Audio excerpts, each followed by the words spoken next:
I'm going to do 3 things today. I want you to open your mind to how to use content and how it can be very, very clever in targeting the right audience. It can be vital to the success of your business, because I see so much time wasted by businesses who said, well, we've given this message out and the people we're getting coming back to us just aren't the right sort of people. Content. Some of the ways that you can use content. We've got visuals for websites. Content can come in all sorts of forms. It's not just written content. Any way you can get third-party content where somebody's talking about not just you, but how you can help others is important. But third-party content is the most valuable content you can get, because it means somebody else is actually endorsing what you're doing. Images in Twitter feeds are very important now. I don't think nowadays you can really start doing tweets without putting imagery in there, because otherwise you're not going to get the audience to notice your content. And that's the first thing you need to do. Different places you can put your content. Most people, we think of a website. But content in networking style events, that same communication that we use in content to draw an audience can be the same communication you also use when you're in a networking or a one-to-one situation. The point of why we're doing all this with content is there's got to be some benefit. When I come to see you, I want to know that you understand my business and my sector.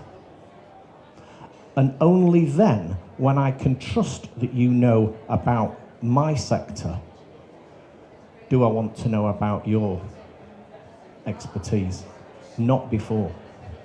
We can use content to identify customers, because when you've got a range of content and you've got the ability to see who's reading the content, it can give you a very interesting line on the person that's coming towards you. So we can qualify targets, but the end result is that the customer that you're then going to talk to, because you know what issue he's got, because what he's been reading about, becomes a much warmer opportunity. What people read about you, and 67% of the information that people now find out about you is done before they even come close to you.